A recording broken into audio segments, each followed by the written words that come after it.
Era uma alegria. Era uma alegria, havia tudo. Havia fartura, havia tudo. Éramos bem tratados. Bem disciplinados. Sim. Isso tinha que ser. Livros. Ter o cuidado de os manter em boas condições. Tirá-los, pô-los. Estimá-los bem, não é? Passá-los ao ferro, as folhas que estavam um bocadinho dobradas, passá-las para mantê-las sempre, o livro sempre impecável, sempre direitinho, naftalina.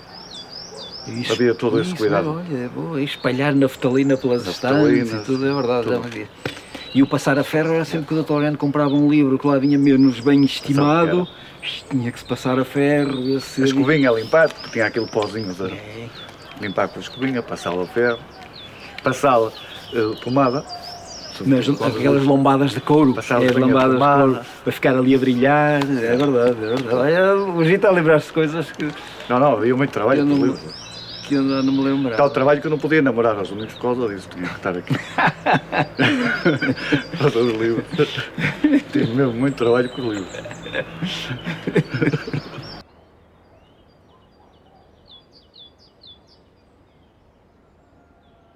Ora bem, eu vim para aqui por vontade do Sr. Laureano, mas normalmente a casa não era dele, a casa era do irmão. E foi com o consentimento do irmão também que eu fiquei aqui para fazer companhia à Marquinhas, e para ajudar um bocadinho dentro da casa. Ajudar não, porque no fundo eles achavam piada, era para que eu ajudasse a servir à mesa, como era muito pequenino, achavam piada eu servir à mesa e pronto. Mas no fundo foi criado quase como uma pessoa da família aqui dentro, não é? Quase como um filho.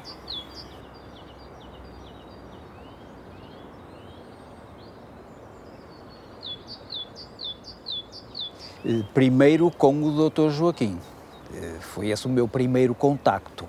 Depois passei a frequentar aqui a casa, o Dr. Laureano vinha aqui, depois passei a conhecer a família toda, do Dr. Joaquim, do Dr. Laureano. Onde ia para o Porto também ficava muitas vezes com os filhos do Dr. Laureano lá na casa da Foz. O Dr. Laureano vinha para aqui passar as férias e eu andava muito com ele a cavalo aqui pelas serras. E a certa altura o Dr. Laureano, talvez mais para ter uma companhia no Porto do que para lhe realizar um trabalho, convidou-me para ir catalogar a biblioteca lá para o Porto. Que não era trabalho, não é? A ideia que ele gostava mais é ter lá uma companhia, não é? Mas lá fui, começando por catalogar a biblioteca, que nunca chegou ao fim, porque todos os dias entravam livros lá, por lá dentro, e foi-se cimentando o relacionamento com o Dr. Laureano assim desta forma, não é?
Não ligando. Cá está o catálogo dos surrealistas. Isto é o José Augusto de França, onde ele descreve os primeiros anos lá do grupo surrealista em Lisboa. Ah, pois. É um livrinho muito fininho. Ele tem piada, o José Augusto de França. 15 páginas. É um livrinho fininho.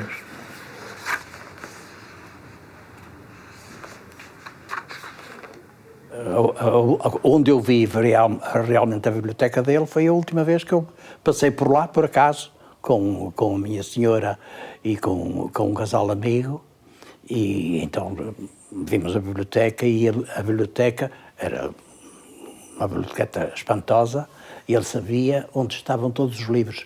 Falava-se um livro, ia lá direitinho. Era um... Quer dizer, isto era um homem que era da área de matemática. Está a ver, isto diz tudo.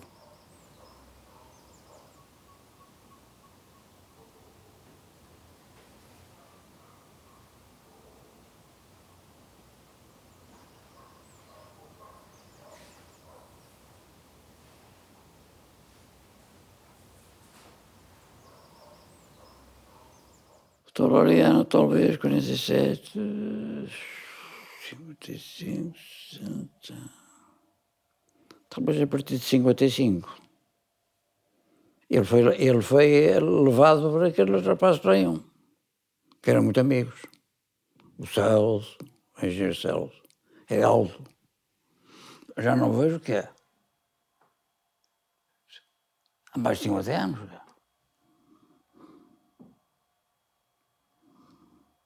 É o amor à literatura. Era o que tinha o doutor Laureano, era extraordinário. Até que eu não tinha qual é a dificuldade, perguntava a ele. O Laureano perguntava, Domingos, mas se lembra de alguma coisa para editar ou reeditar que seja boa? Doutor Laureano, o que é que eu aconselho? Ele lá disse, olha, acho bem isto, aquilo. É um bom conselheiro. E amigo.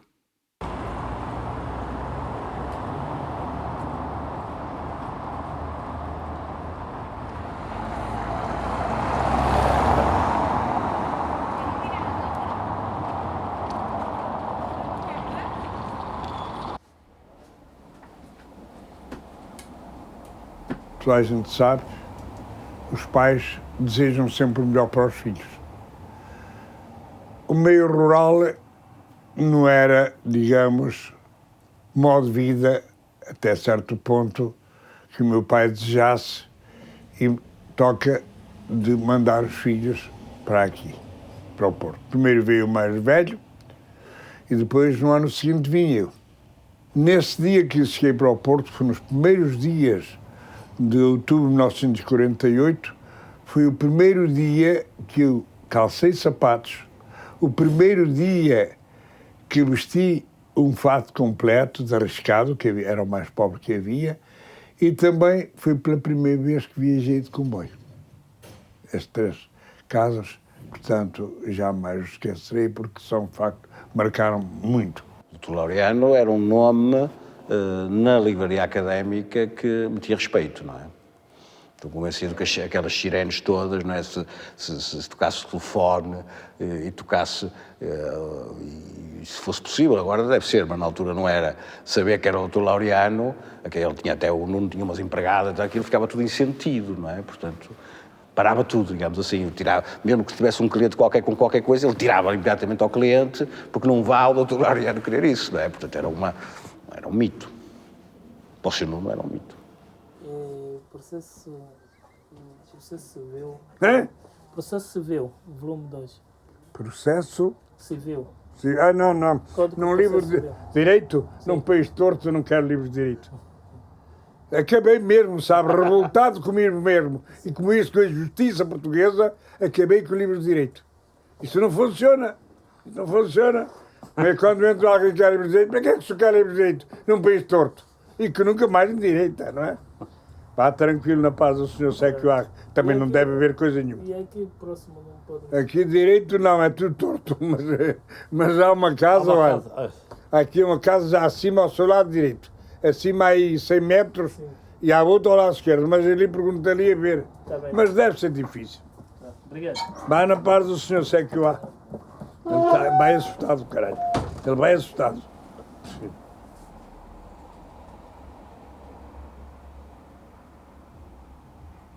o Sr. Dr. Laureano Barros deve ter sido o cliente com quem eu mais me familiarizei mais cedo que cheguei, porque era um dos clientes mais antigos da casa. E como era muito acessível, e pronto, eu familiarizei-me com ele facilmente e com o decorrer do tempo vim a conhecê-lo melhor. E ele era muito amante da literatura, principalmente da literatura do século XX. Quando o conheci, era mais século XX, o que não era muito vulgar na época. Há 70 anos, 60 e tal, não era muito vulgar. Portanto, fomos conversando e houve um período, o Sr. Guedes da Silva tinha por ele também muita estima. Houve um período que ele, já com uma biblioteca razoável, deve ter encontrado economicamente mal e resolveu vender a biblioteca. Veio ter com o Sr. Guedes da Silva, fez-lhe a proposta. O Sr. Guedes da Silva, que era de facto bastante humano, disse ao Sr. Doutor, mas talvez eu lhe possa resolver o problema emprestando-lhe a verba que precisa e evita de vender os livros. Não, Sr. Guedes da Silva. Eu tenho, os livros são meus, tenho com realizar dinheiro, ponho a propor-lhe se o senhor nos quer comprar. Caso contrário, terei que ir recorrer a outro livreiro.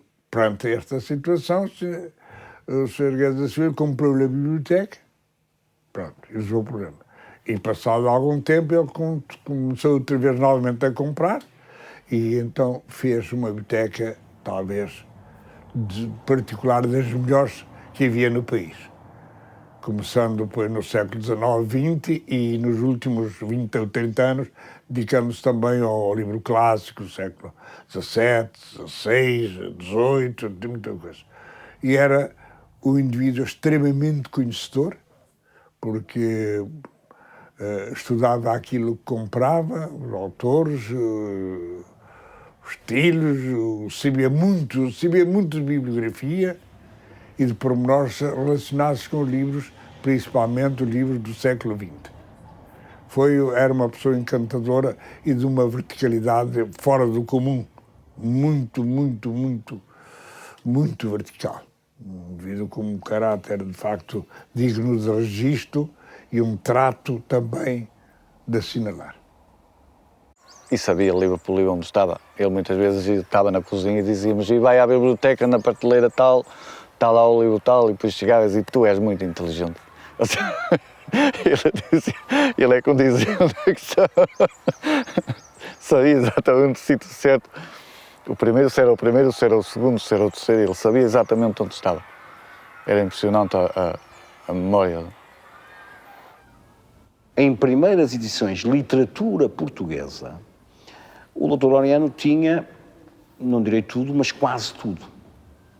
Tinha, aliás, o catálogo dele, pode-se ver isso, tinha praticamente tudo, quer dizer, nos grandes nomes, no Fernando Pessoa, no Mário de Sá Carneiro, portanto, o Fernando Pessoa terá publicado em vida 6 livros ou 5 livros, já não sei exatamente quantos, estavam todos, o Sá Carneiro estava todo, o Libersário Verde, o António Nobre, com o Sol, que são os grandes, em termos de valor, estava tudo isso, não é? Portanto, dentro desse campo estava tudo. Além disso, tinha exemplares muito bons, com dedicatórias a ele, como sabemos, tinha as famosas coisas do Pacheco, não é? Portanto, ele era fiel depositário, segundo ele, de folhetos e folhecas e tretas do Pacheco, não é? E cartas e não sei o quê, portanto, que ele era fiel depositário. Portanto, nesse campo, ele tinha do melhor.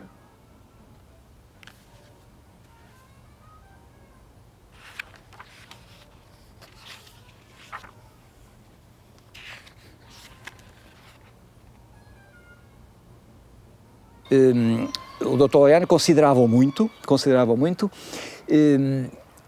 Não o punha ao nível do Gente Andrade, isso não o punha, mas reconhecia-lhe qualidades e, sobretudo, ajudava muito. O Luís Pacheco, a ideia que tenho é que era uma pessoa um bocado desequilibrada. O Dr. Laureano é uma pessoa extremamente séria, incorruptível, até era demasiado sério, se é que se pode dizer, demasiado incorruptível. Não sei se isto se diz, mas enfim. Mas o Dr. Laureano que era uma pessoa extremamente... era um exemplo, como é que ele condescendia com algumas das aldrabices do Luís Pacheco, mas o certo é que ele aceitava-lhe tudo, aceitava. Excelentíssimo senhor, bem me recordo do vosso nome como antigo assinante do Contraponto e muito grato lhe fico pelo seu interesse. Recebi, na verdade, suponho que entregue pela divulgação de Lisboa já há meses uma carta sua, mas dei ao Virgílio Martinho para ele lhe enviar obras dele e por lá ficou a carta, e até ignoro se ele lhe teria mandado alguma coisa. Junto envio o que de momento possuo, é pouca coisa. Como escreve disponíveis, não percebi bem se desejaria um exemplar de cada ou mais. Quanto a preços, isto são velharias que ou nada valem, ou talvez venham a valer uns tostões. Rigorosamente, contei 38 escudos e 20 centavos. Faça como entender. O meu problema é arranjar ainda hoje uns tostões para selos que as projetem para aí. E ainda ontem mandei 10 postais de apelo a ver se consigo pagar a minha renda em atraso, vários meses. Tudo tem uma explicação. A vida das letras nesta conjuntura nacional é altamente rendosa. Nem é necessário escrever muito, nem sequer é necessário ter um público. Basta render loas a quem as pague. Ora, eu tenho um lavado ou malvado feitio de dizer o que me apetece e escrevê-lo, o que ainda é o pior. E pelo contrário, não escrevo o que não me apetece e só quando me apetece. Quem se trama é a pobre da senhoria, é óbvio. Mas como me chove dentro de casa e ela volta não volta me corta a luz, santa paciência. Espero, com um pouco de sorte e alguns apoios, reconstituir a minha editora neste ano. Ou arrebentar nele, parindo algumas obritas que ainda gostava de lançar. Agradecendo a sua contribuição para esta tentativa e as suas palavras, me subscrevo, com toda a consideração, Luís Pacheco. Vamos lá ver, já estamos muito distantes do que é que se passou, não é? Um retrato simplificado do que era Massamá, que foi o período em que eu vivi, é muito simples. Todos os dias a gente tinha que descobrir uma forma de arranjar dinheiro para comer, não é? Portanto, houve uma altura em que o meu pai tinha um acordo com a estampa que lhe mandavam um cheque de 100 escudos para Massamá. Como não havia banco em Massamá, o cheque tinha que ser rebatido em Lisboa. Portanto, entre o cheque voltar a Lisboa e nós voltarmos a Massamá, metade do cheque desaparecia. Era assim um bocado estúpido. E, portanto, havia despesa fixa, que era a renda da casa, água, luz e gás, quando se podia, mas depois não havia receita fixa. Portanto, havia períodos mais difíceis, outros menos difíceis, em função também do estado de alcoolemia, não é? Mais álcool, menos dinheiro, e também menos álcool significava maior capacidade de trabalho. O meu pai nunca deixou de trabalhar, não é? E naquilo que gostava e daquilo que queria e naquilo que podia, e portanto menos álcool seria também uma capacidade de arranjar uma receita mais fixa. Depois resolveu-se um bocadinho de compensar esta incerteza com alugar a casa a 2 quartos a uns amigos. Que esse aqui foi a minha família de acolhimento, Helena e Henrique. Aí pelo menos tinha-se o dinheiro suficiente para pagar a renda. Mas também tinha um contra, não é? Era malta nova, de Lisboa, com os seus amigos, portanto aquilo também criou um rebuliço. Dinheiro que entrava e dinheiro que se gastava, dinheiro que se bebedeiras de semanas, também não era muito positivo. Depois há um momento em que eu começo também a ter a capacidade de autonomizar-me um bocadinho sobre isto, não é? Que é quando eu passo a vir a Lisboa vender eu os livros. Portanto, havia 2 formas da gente arranjar dinheiro. 3. Pedinchice pura e dura. Cravar de mais variadas formas. Os direitos de autor, naturais, ocasionais, a publicação dos artigos, era outra fonte de rendimentos. E depois havia a venda de livros. que era uma coisa que se fazia quase todos os dias, percorrendo uma rede de amizades em Lisboa, no centro de Lisboa quase tudo, não estamos a falar nas grandes avenidas, e onde se parava em sítios onde havia amigos do meu pai que compravam livros, que vendiam livros, e, portanto, fazia-se essas vendas no qual se perdia sempre dinheiro, porque ele vendia sempre mais barato do que tinha comprado, portanto, aquilo não tinha grande resultado, ou edições da própria Contraponto, que também aí, nos períodos em que eu participei ativamente, a venda pelo menos de 2, do Libertino, ainda antes do 25 de Abril, por cima da venda, de carregar os sacos, não pensei que eu andava com 8 anos a angariar leitores. Da comunidade da edição também que se fez na Contraponto ainda nos anos 70 também participei. Mais umas coisas, outras já não me lembro muito bem. Mas o Pacheco era capaz de ser mais a parte material, porque eu ouvia dizer que de vez em quando pedia-lhe. E lá vai uma verba, mas vai outra e tal. Pronto. E o Luís Pacheco, houve um período que lhe mandou um espólio de coisas que tinha, mas até que ele podia fazer o que quisesse delas, mas não fazia aquilo, era para o Dr. Laureano sagrado. Aquilo não era dele. E o Jorge deve ter essa experiência, porque um dia quis compulsar tudo aquilo e tal, e ele parece-me que disse, não, isto não é meu. Se você arranja uma autorização do Luís Pacheco para ver as coisas, muito bem. Caso contrário, não posso pô-las já à vontade, porque não são minhas. Está a ver? E quando, na realidade, aquilo, o Luís Pacheco já tinha mandado aquilo para ele, com certeza até para pagar os favores, não só de amizade, como monetários, claro.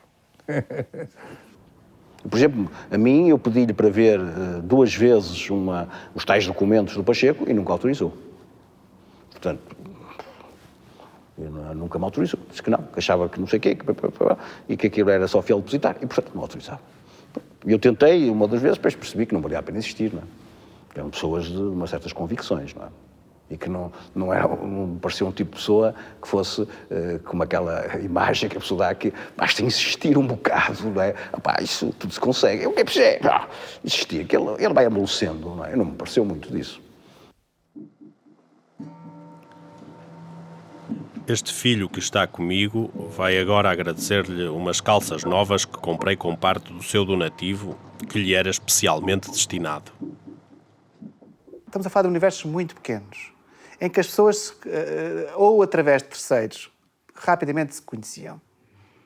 Mesmo nunca tinham estado em contacto fisicamente, é fácil perguntar, conhece o não sei aqui, conhece não sei quanto, não.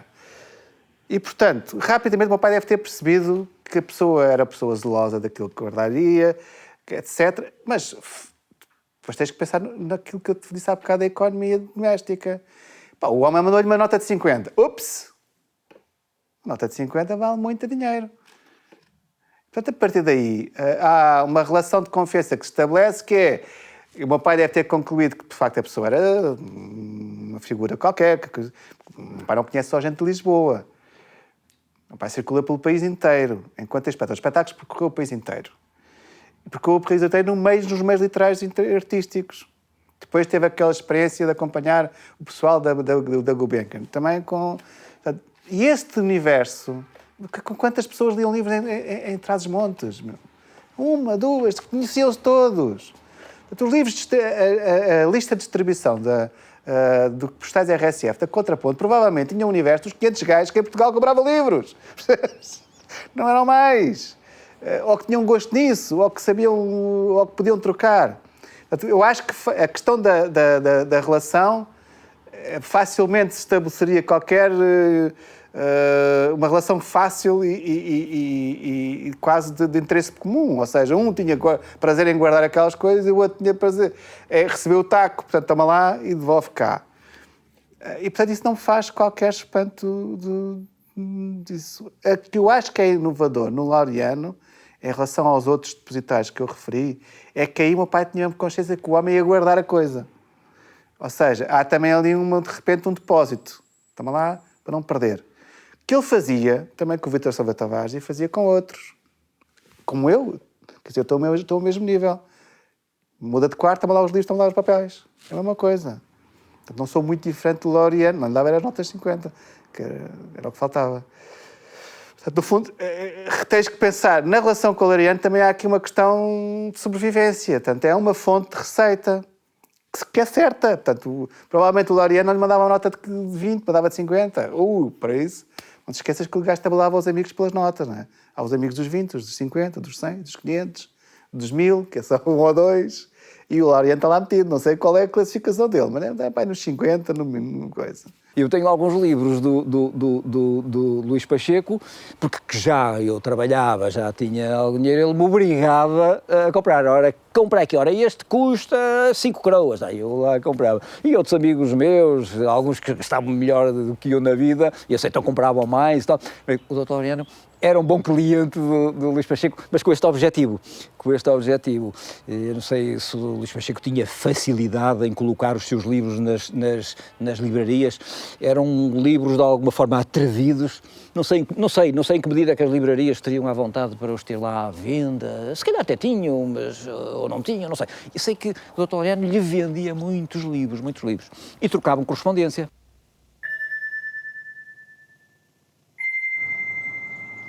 Caríssimo Laureano, nem é resposta à sua carta, mas apenas para saber que estou vivo. Estamos. Importa isso. O mais é silêncio. O caso dos meus papéis é mínimo. O Laureano, não tenho onde meter essa tralha. Deite-a ao fogo, guarde-a para acender a lareira no inverno. Quanto ao seu moral e cansaço, nada de desistir. A solidão é comum para ambos, mas eu preciso de si, como estímulo, como presença, para me ler.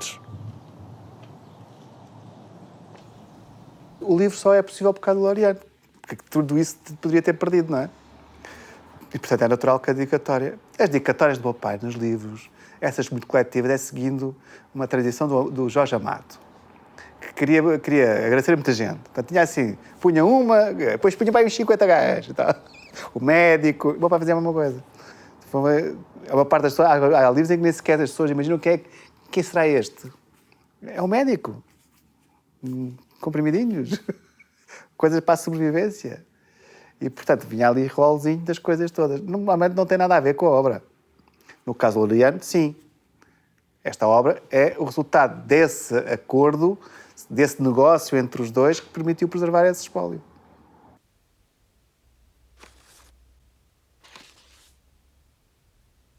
O professor Laureano é uma figura não só interessante do ponto de vista intelectual, mas do seu comportamento cívico nessa época, não?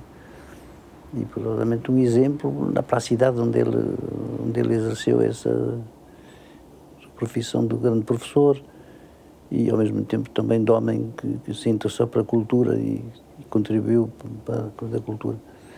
Eu tenho o lamento é não ter conhecido. Mas também é muito interessante sublinhar um pouco esse fenómeno e mesmo essa reabilitação agora que se está a fazer através desta homenagem, não é? Também é muito característica, é mais fácil de perceber em relação a um certo papel mítico, não é? De que o Porto está investido. O Porto nasceu para a modernidade como a cidade da liberdade. Da liberdade, porque foi ali que o liberalismo teve a sua primeira manifestação e a sua revolução. E isso deixou realmente marcas.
Não, nós encontrávamos, porque a relação com o Dr. Laureano era uma relação já de amizade, não era bem o aluno-professor.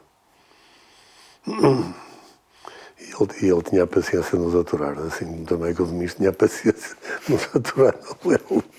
Nós não íamos lá dar dinheiro ao Léo a ganhar, para aquilo era quase uma... Que o Sr. Domingos fazia o favor de nos emprestar livros. Nós íamos pagando aos poucos. Mas acho que nunca ninguém lhe ficou de ver nada, pois não, que eu me lembro. Não. Mas, portanto, o Dr. Leiro era uma pessoa que se encontrava cá fora a jantar ou a almoçar para combinar a dar um passeio não sei onde. Havia já uma relação extra aluno-professor.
Bom, na LEL, de facto, encontrava-se, de facto, um grupo de pessoas ligadas, que não tinham interesses no campo da literatura, do conhecimento que saía, do que se publicava, de alguns escritores até já bem conhecidos, é o caso do Eugênio de Andrade, é o caso do Egito Gonçalves, e não só escultores, como, por exemplo, um artista plástico e escultor, ou o Lilano Lima, não é?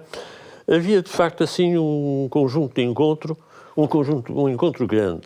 Aliás, o Fernando Echevarria referiu-se ao Moraes Costa, e foi, sobretudo, através do Moraes Costa que nós conhecemos o Laureano Barros.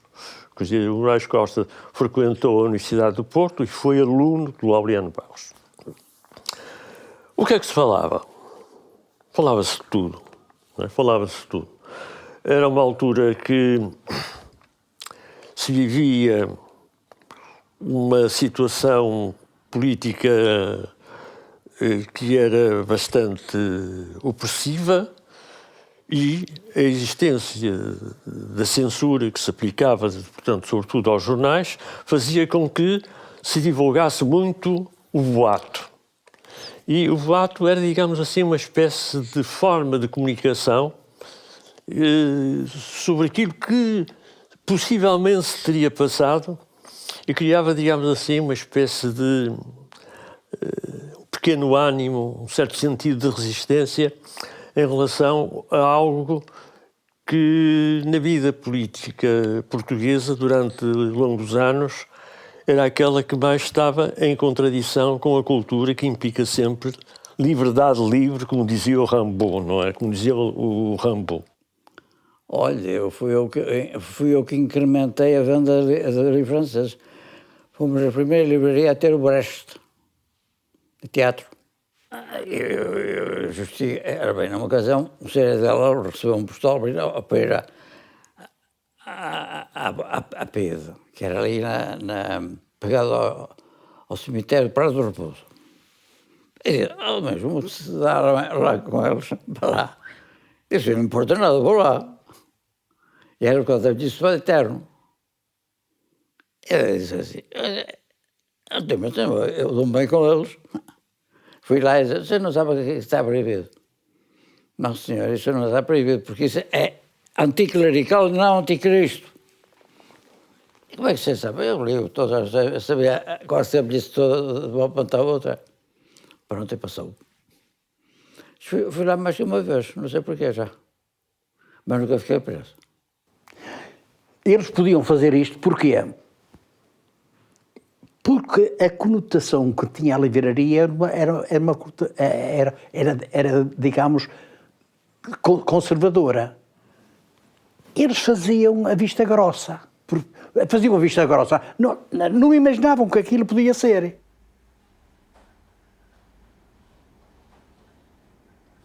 Fisicamente.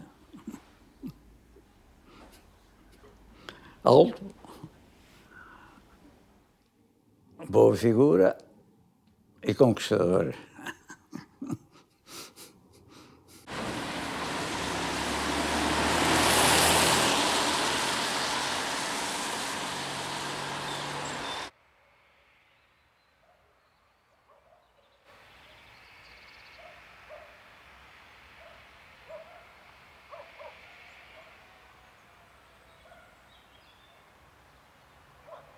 Ele afastou-se mesmo da parte política. Não quer dizer que amigos dele que estivessem metidos lá dentro, que ele às vezes não escrevia uma carta a dizer que estavam a ser uns azelhas ou que estavam a ser... Ele tinha a sua opinião, mas com pessoas com quem ele se relacionava muito bem, não é? Mas se tivesse que escrever uma carta a dizer que estava a ser um bocado azelha naquilo que fazia ou que estava, ele era capaz de fazer isso. Ele chateava-se mesmo que um colega dele estivesse a fazer asneiras e, sobretudo, que se estivesse a deixá-la levar por outras fações políticas que não devia, não é? O Dr. Laureano também nunca me pressionou para votar neste ou votar naquele. O Dr. Laureano, a certa altura, também nunca foi filiado, mas teve uma ligação. Ele estava mais próximo politicamente do Partido Socialista e do Partido Socialista do Mário Soares. Foi o Dr. Laureano que instituiu aqui na vila de Ponta Barca, sem que pertencesse ao Partido Socialista, a primeira comissão conselhia, digamos assim, do Partido Socialista da Ponta Barca. Após o 25 de abril começaram a aparecer as comissões conselhias pelo lado do Partido Socialista, do Partido Comunista, do CDS, do PPD, aí fora. E do PS, curiosamente, não aparecia nenhuma. A primeira que se formou, o que foi do PSD, não sei se depois o CDS, e do Partido Socialista ninguém aparecia aqui para formar um conjunto de pessoas para, vamos aqui fazer nascer aqui a célula do Partido Socialista. E foi ele. Naquela altura, uma parte da gente, dos professores da universidade, não é? Uns eram aditos ao regime, naturalmente toda a gente os conhecia, não é? E outros eram do contra, não é? Bom, se não fizessem nada assim de especial, ou escrevessem coisas visíveis que fossem muito características de uma certa posição de sentido, não lhes acontecia nada, não é? Se, de facto, militavam ou foram apanhados a militar clandestinamente, etc., bom, já se sabe o que era, não é?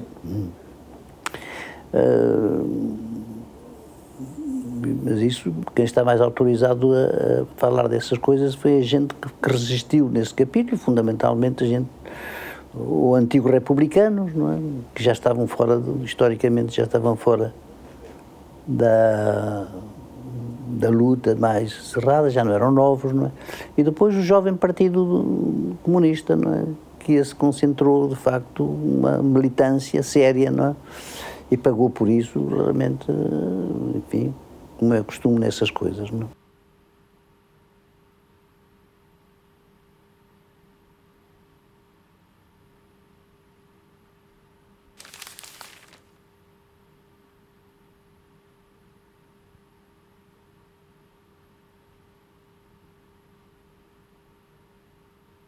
O meu pai, se eu não estou em erro, e tenho imenso medo de ser imprecisa, sobretudo a falar do Dr. Laureano, que era tão preciso em tudo.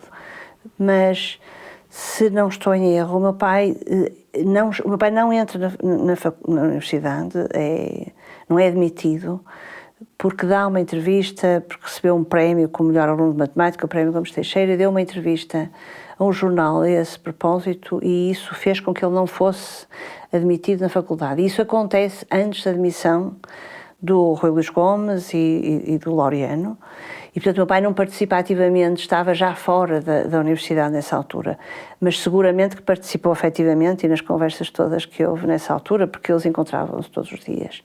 Esse grupo era um grupo que se visitava diariamente em múltiplos pontos da cidade e, portanto, de certeza que participou, e eu lembro de ouvir falar muito nisso, como é evidente, não é? É uma história que é muito presente no meu passado, essa história da admissão da universidade. O Laureano saiu, demitiu-se com o Rui Luís Gomes nessa altura, sim.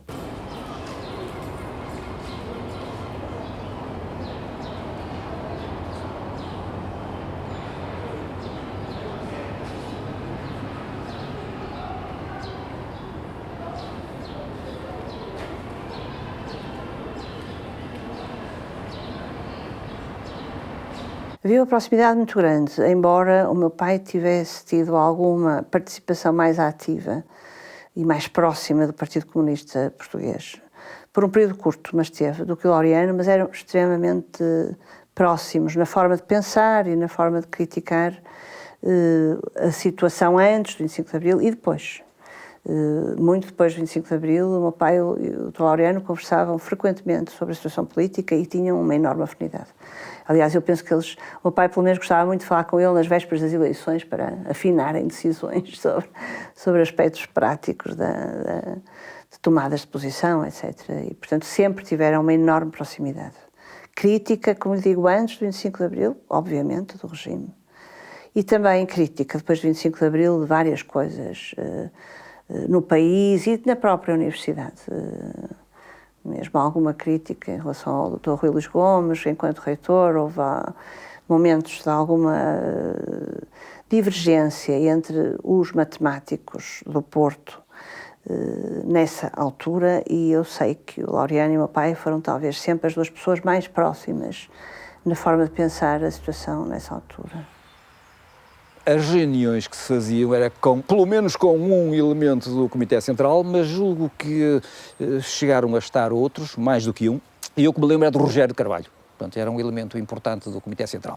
Portanto, oferecia-lhes a Casa da Foz, então iam lá para o sótão, a Casa da Foz tinha um sótão, que era quase...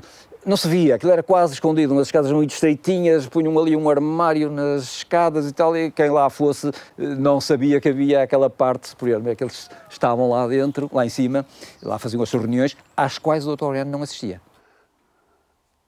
Para nós era uma referência, o Laureano era uma pessoa quase mítica, um extremo sentido de humor, um fair play total, uma tolerância de opiniões, uma abertura total de espírito. Primeiro, uma cultura humanística, não é? Não era de maneira nenhuma um repositório, que agora chama-se culto, é um repositório de conhecimento, não é? É uma espécie de lista telefónica de conhecimentos. O Laureano era muito mais aberto, muito mais abrangente. E, fundamentalmente, era uma pessoa que aceitava muitíssimo bem as opiniões dos outros. Eu lembro que era o normal naquela altura, era toda a gente ser de esquerda, não é? Era uma posição que se tomava quase por obrigação. Não havia ninguém que não fosse. E o Laureano tinha razões para ser até com bases mais seguras do que as nossas. No entanto, era uma pessoa que era amigo de pessoas que podiam pensar, não, até... Estou a lembrar-me agora de um colega meu de quem sou muitíssimo amigo, a quem o Laureano dizia, a brincar, eu nunca conheci uma pessoa, um fascista tão novo como você. Portanto, este rapaz é um tipo muito inteligente, corretíssimo, honestíssimo. Mas pronto, pensava assim. O Laureano respeitava totalmente esta maneira de pensar. E era aberto. Coisa que agora é difícil de encontrar. Agora pensa-se à base de Porto, Benfica, Porto, Porto. Uma pessoa compra o ticket dali e tem de jogar ali. Por todas as burrices que façam, mas tem de se jogar ali.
5 poemas breves das mãos e os frutos. Só as tuas mãos trazem os frutos. Só elas despem a mágoa destes olhos sob os meus, carregados de sombra e rasos d'água. Só elas são estrelas penduradas nos meus dedos, ó mãos da minha alma, flores abertas aos meus segredos. Cantas, e fica a vida suspensa.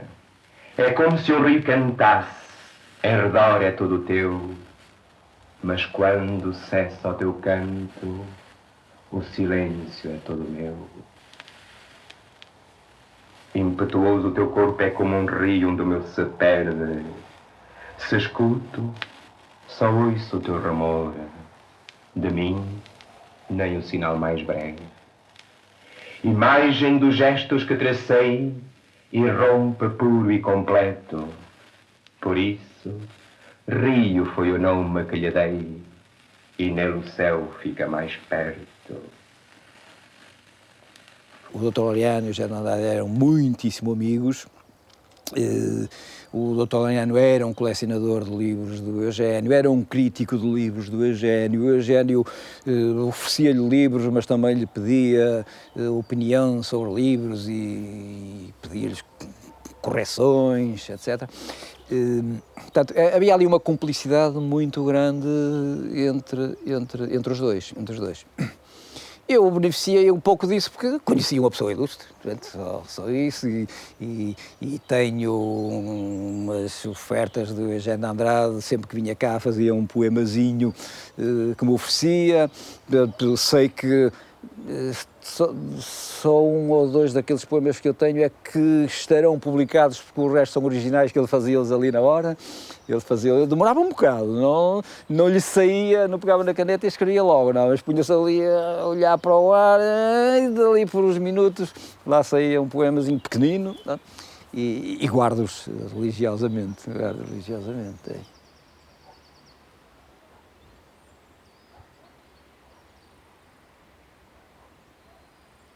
Muitas coisas que dizem respeito ao Eugênio de Andrade estavam na posse dele, quadros, retratos e tanta outra coisa. Eles conviveram muito.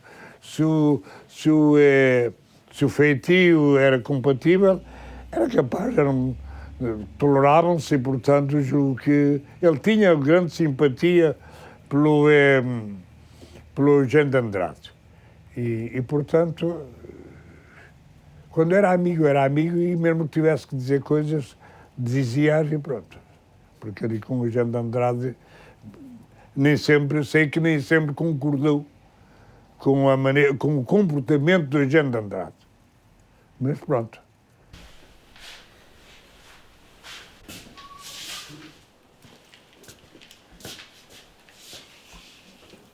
Pois, é do conhecimento, hoje é do conhecimento de quase toda a gente, que a relação entre eles era uma relação que ia de extremos a extremos, não é?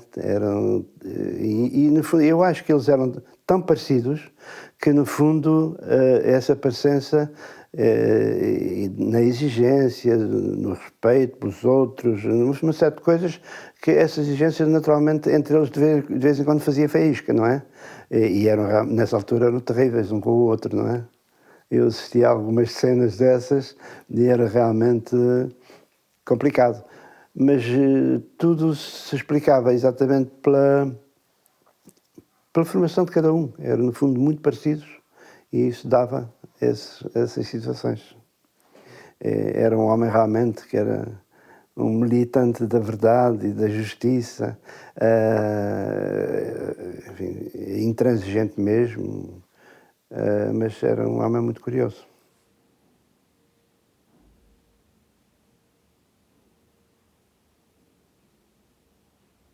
Eu gostava muito de arte e gostava de falar e de fazer perguntas sobre aquilo que via. Era um curioso, enfim, e estava sempre naquela posição de quem está constantemente a aprender, que eu julgo que é a única posição que se exige a todo o Criador, digamos assim. Ele fazia isso de uma forma realmente muito militante.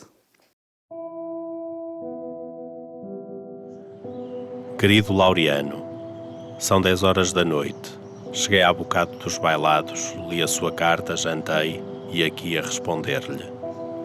Você não merecia resposta tão pronta, embora mereça tudo, quero eu dizer, todas as coisas belas da vida. Mas esta carta, além de lhe levar a minha absolvição pelo seu longuíssimo silêncio, leva também o Narciso. Só a muita amizade explica que você acabe por ter isso, e das minhas próprias mãos. Só agora tem razão e nunca mais a terá para dizer a sua lindíssima frase: não seja tão generoso comigo. Volto breve, muito breve mesmo. Falaremos de tudo o que lhe aconteceu e também do que lhe não aconteceu e podia ter acontecido. Levo o Thomas Mann e levo também um desencanto cada vez maior. Felizmente que há o mar tão azul perto de si. Afectuosamente, Eugênio.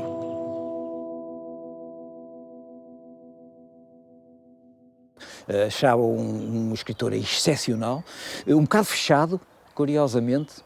Ele dizia-lhe isso, um escritor que com alguma dificuldade em ser interpretado. Lembro-me dele dizer isso. Hoje ando andado no acimento de um determinado número de coisas que o Dr. Laureano achava que ele devia assumir. Quer dizer, o parece mal do género do Dr. Laureano não. Parece mal é assim que as pessoas se devem apresentar.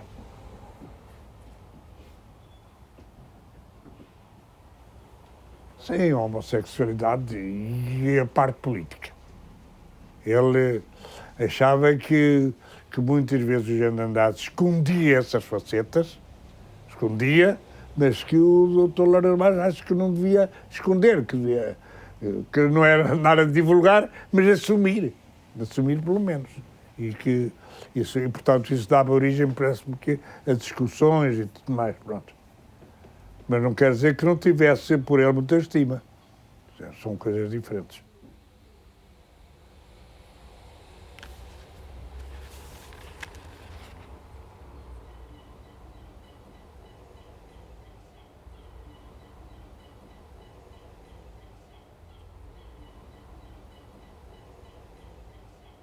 Porque, no fundo, exatamente porque também se respeitavam muito um ao outro, não é? E cada um sabia da importância que o outro tinha na sua vida e trocavam essa relação e trocaram até ao fim da vida, com esses altos e baixos, mas enfim, isso faz parte exatamente da vida, não é? Também a vida só cor-de-rosa deve ser uma coisa chatérrima, não é? Acho que é importante, quando é preciso dizer o que ao outro não agrada, tem que se dizer mesmo.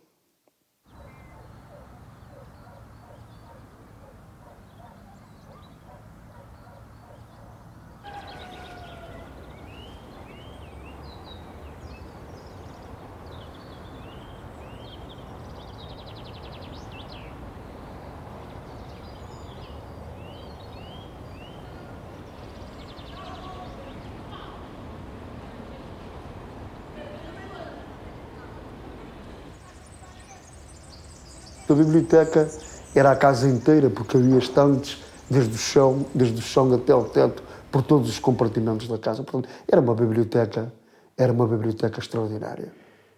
O Dr. Laureano Moreira Barros era um homem superiormente inteligente, era um homem com uma grande elegância de espírito, um homem extremamente generoso, também um homem extremamente rigoroso e exigente, e esse rigor e essa exigência começavam em relação a si mesmo, começavam por ser em relação a si mesmo. Era um homem totalmente intransigente com a mentira e com a falsidade, até porque era um homem absolutamente honesto. Há uma frase que era recorrente nas nossas conversas, quando falávamos acerca de algum assunto. Ele dizia com muita frequência: porque eu sou visceralmente sério. e era realmente um homem visceralmente sério. Eu penso que foi o Pablo Neruda que um dia, a respeito do Federico Garcia Lorca, terá dito que o Lorca era como um relâmpago que iluminava os locais onde chegava e iluminava aqueles que com ele se relacionavam. Com certeza, inconscientemente, até porque o Dr. Laureano Moreira Barros era avesso a qualquer tipo de protagonismo, eu não tenho quaisquer dúvidas que ele deixou uma marca muito profunda, uma marca muito indelével em todas as pessoas que tiveram a felicidade de privar com ele.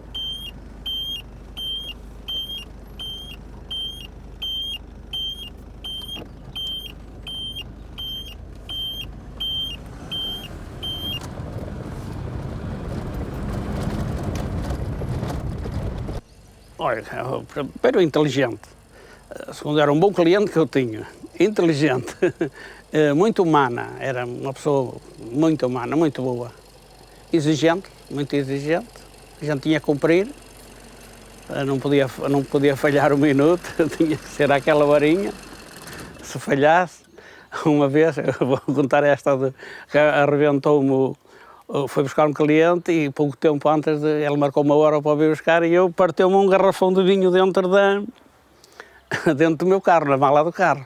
E então teve que limpar a mala. Quando cheguei aqui, eu vi o diabo aqui com ele, olha lá adiante, porque ele estava a chover um bocadinho, ele estava ali à minha espera, estava molhado, mas depois dele explicar ao doutor, eu calei-me, claro, teve que me calar, porque senão ainda era pior. Depois expliquei ao doutor, foi isto, assim, pronto, pá, está desculpado, desculpa tu agora, está bem, pronto.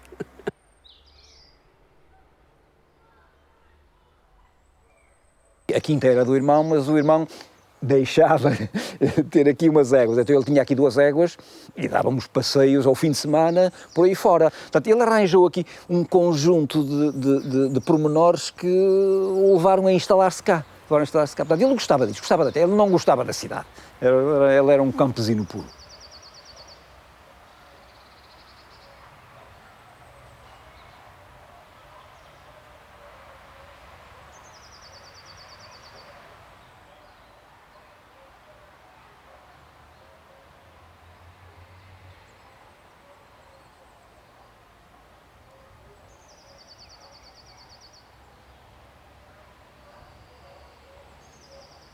Eu acho que ele se sentia bem lá, portanto não penso que tenha sido uma decisão difícil porque sofrida, acho que não, acho que ele se sentia muito bem lá. Mas acho que há alguma fuga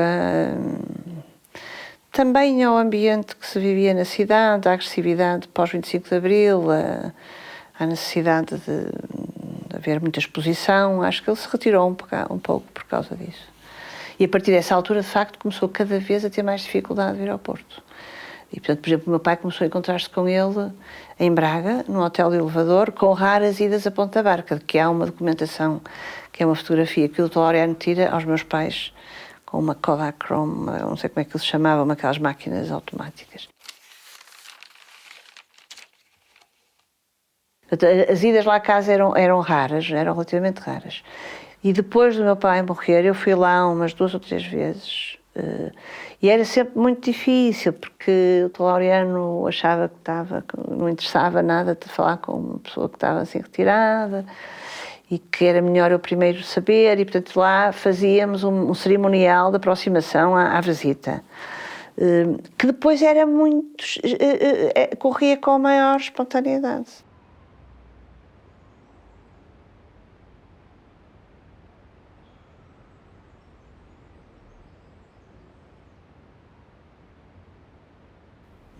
Do Laureano não estava. Com o Laureano não me lembro de ter falado de política, só falámos de política quando o visitei lá. E isso porque ele era um homem de esquerda, indubitavelmente de esquerda, não comunista, claro. E ele estava completamente muito magoado pelas coisas que se passaram em 1976. Quer dizer, para ele, uma revolução não podia ser aquilo. Ele gostava mais de conviver com as pessoas do campo e daqui do que propriamente com essas pessoas, para não se chatear com elas. Principalmente quando eram amigos mesmo muito íntimos, ele evitava quer dizer, gostava de estar com eles, mas muito pouco tempo, para fugir, porque o Sr. Doutor era uma pessoa frágil nesse aspecto. Se tivesse que ser duro a falar e que se tivesse que falar mesmo a sério, falava. Ao ponto de ele ter medo que a pessoa se chateasse com ele, não é? Por isso ele evitava. Quando eram amigos muito fortes, muito íntimos, ele não... Como tinha grandes amigos que nem sequer tocavam no assunto, que já sabiam. O engenheiro Soares da Vida, o Dr. Aníbal Coimbra, que eram pessoas que vinham aqui e não, nem sequer nada políticas. Falavam, podiam falar, mas fora políticas, eram pessoas que conheciam bem e sabiam muito bem em que ponto é que haviam de tocar. O Bennett fala num livro exatamente nesse tema. Quando o fanático da verdade acaba sempre por estar isolado. Porque as pessoas não gostam de ouvir as verdades, não é? Eu acho que isso vem já desde pequenino, não gostam. Isso é um tema muito coisa, mas a maior parte das pessoas não gostam. Gostam é que lhe cantem ao ouvido, não é? Mas é um facto isto, aquela canção de embalar, não é? Às vezes já de embalar, não é? De sermos embalados, de sermos, não é? Embrulhados, até dizemos, não é? Embrulhados, não é? Portanto, naquele conforto e é assim o ser humano e, portanto, isso não é mal nem bem, não é? Agora, essas pessoas... Eu acho que, exatamente para evitar esse perderem-se no meio disso, eles fogem, não é? E os outros também os evitam, não é? Quando foi instituído a segurança social dos rurais, isso ainda foi talvez no tempo de Marcelo Caetano. Já não foi do Salazar, foi com Marcelo. Bom, a certa altura... Os proprietários rurais eram obrigados a descontar para a Segurança Social determinado montante sobre os salários que pagavam. Ninguém descontava. O Dr. Laureano, mal isso apareceu, passou a descontar, mas por toda a gente. Então nas vindimas, aquilo eram folhas e folhas de descontos para a Segurança Social. Assisti a uma altura a uma visita de alguém com ligações à Segurança Social, por razões óbvias não digo nomes, que vinha pedir ao Dr. Laureano para não fazer tantos descontos, porque os outros proprietários rurais acho que não podiam, achavam que era demais. Alguém ligado à Segurança Social, vir com muito jeitinho, não faça tantos descontos, porque isso é uma coisa espantosa, não é? É uma coisa espantosa. Eu penso que essas pessoas, não é, têm consciência também do seu valor. Ora, se essas pessoas têm consciência do seu valor, se eu sei o meu valor e estou a ser constantemente sugado do meu valor por essa turba de terceiros, entre aspas, eu, para me proteger a mim próprio também, não é? Porque também acho que fazem um pouco por amor próprio, eu vou mudar, evidentemente, com as pessoas mais simples, porque sei que essas pessoas não estão interessadas em sugar nada, não é? Portanto, elas aceitam-me como eu sou, não é? Da mesma maneira que eu os aceito a ele. E, portanto, eu sinto-me mais, digamos, protegido e mais confortável, digamos assim, do que estar perante audiências de idiotas que... por exemplo, no caso de Thomas Bennett, há uma cena fantástica, não é? Que é um prémio que ele vai receber e que, pronto, o Thomas Bennett nasceu na Holanda. Mas ele nasceu na Holanda porque a mãe, naquela época, anos, acho que é 1920 e pouco, naquela época na Áustria, teve que ir tê-lo à Holanda, porque ele não é holandês de maneira nenhuma, não era um austríaco puro, mas foi nascer, não é? Está lá, nascimento em Haarlem, acho eu, na Holanda, e esteve lá uma semana ou 2 semanas e voltou para a Áustria, não é? Eu não sei, aquilo havia razões para esconder o caso, não sei bem qual foi a razão, não sei. E, no entanto, o Bennett conta que numa entrega de um prémio a ele, O secretário de Estado, ou o ministro, ou quem era, começou por ler que o senhor Thomas Bernhard, holandês, não é? E ele sentado a ouvir aquilo, não é? E, portanto, não é? Claro que causa uma revolta, não é? Isto, estamos a brincar todos, não é?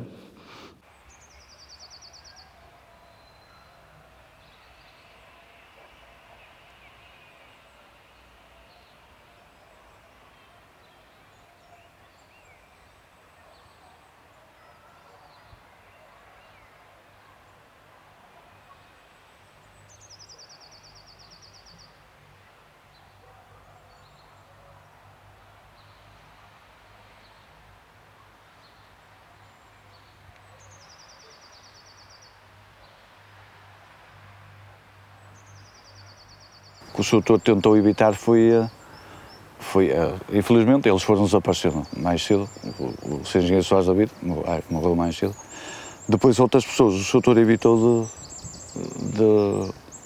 pediu mesmo para não o visitarem. Estava numa fase mais já tão crítica que não queria que o vissem. Portanto, de repente, ultimamente houve assim um desaparecimento já dos grandes amigos dele, que estavam vivos ainda, porque ele insistiu mesmo que não queria que aparecesse. E a minha mulher é rara me via chorar, eu naquele dia chorei, claro, quando ele morreu. E dizia, o homem está a chorar, porque tem que ser, não sei o que mais. Mas teve muita... Ele era uma pessoa muito coisa... Ele chorava com facilidade, o Dr. Laureano. Qualquer coisa. Ainda me lembro, uma vez eu vim aqui e ele tinha um pastor alemão e morreu. E então abraçou-se em mim, Laureano, morreu o meu cão, não sei como é, muito a chorar, tá. Outra vez chegou aqui, ele tinha aquela carvalheira ali, um carvalho grande, que nem no Jerez há um carvalho como aquele, e um temporal que houve, partiu-lhe as galhas, eu e ele a chorar também, por causa de partir as galhas daquele carvalho. Gostava muito, eu comprava quilos e quilos de arroz para botar aos pássaros ali. E ele dizia, eu no fundo sou São Francisco de Assis. Gosto do irmão cão, o nosso irmão burro, o nosso irmão não sei o quê. E ele era muito boa. Boas lembranças, tenho muita boa lembrança do Dr. Laureano. Saudades. E por último, caro Nuno, diz ele, um grande abraço e as desculpas da letra que agora é assim, como vês, é uma desgraça.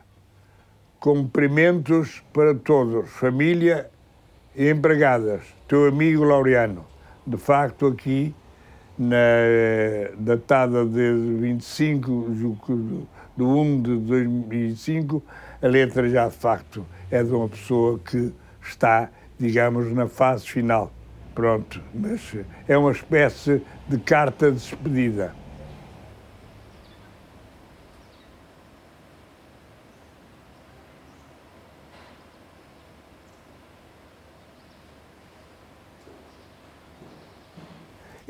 Eu percebi-me que ele sentia que o fim se estava a aproximar. Comentava, porque às vezes dizia, doutor, mas isto é... Oh, não vale a pena, não vale a pena. Eu estou no fim, não vale a pena. Portanto, olha, deixa correr, tá, porque eu já não tenho capacidade para coisa nenhuma. Tá. A partir de determinada altura, ele começou a pensar que os livros fizeram companhia, quer dizer, cumpriram a missão dele, junto dele. E depois, claro, os filhos que dispusessem, que fizessem aquilo que entendessem, quer dizer, ele não deixava, não tinha a preocupação de deixar aos filhos dizer assim, continuai, não vos façais dos livros, não. Ele depois deixava os outros agir.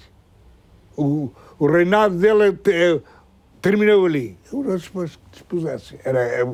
Era o que o que dizia para o Jean d'Arc que não assumia, ele assumiu e agora os outros fizessem aquilo que entendessem. Eu acho, sinceramente, que não há problema nenhum em ser dispersa. Exatamente porque é muito pessoal. E eu, quando retiro o proprietário, ela não tem o mesmo sentido. Não tem o mesmo sentido. É quase um pouco como as lojas tradicionais, quer dizer, nascem e morrem com a pessoa. Não é fácil transmitir isso aos outros. São coisas muito pessoais, está a ver? E, portanto, eu não vejo problema nenhum de que depois da pessoa estar morta, aquilo seja completamente esfrangalhado. Porque não é possível transmitir. Nós podemos gravar aqui o que quiser, mesmo na minha biblioteca, posso deixar ficar tudo por escrito e tenho que ter coisas por escrito e não sei o que, não sei o que mais, mas eu não consigo transmitir o meu espírito, não é? Eu já sou matéria depois e, portanto, o meu espírito, esse eu não consigo transmitir. Eu posso deixar ficar tudo, não é? Mas o espírito eu já não consigo, não é? E esse é fundamental. E esta biblioteca, agarrado a uma personalidade como o Laureano, ainda mais, não é?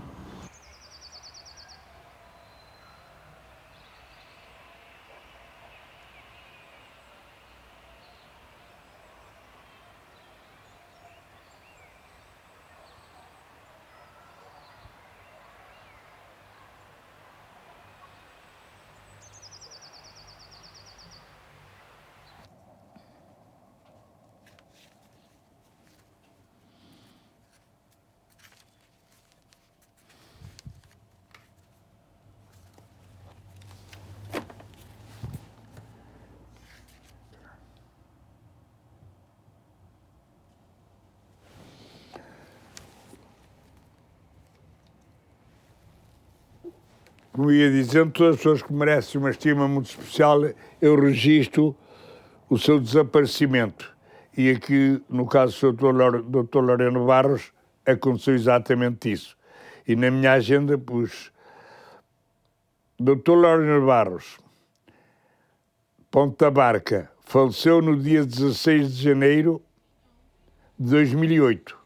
Foi a enterrar no dia 17, às 17 horas.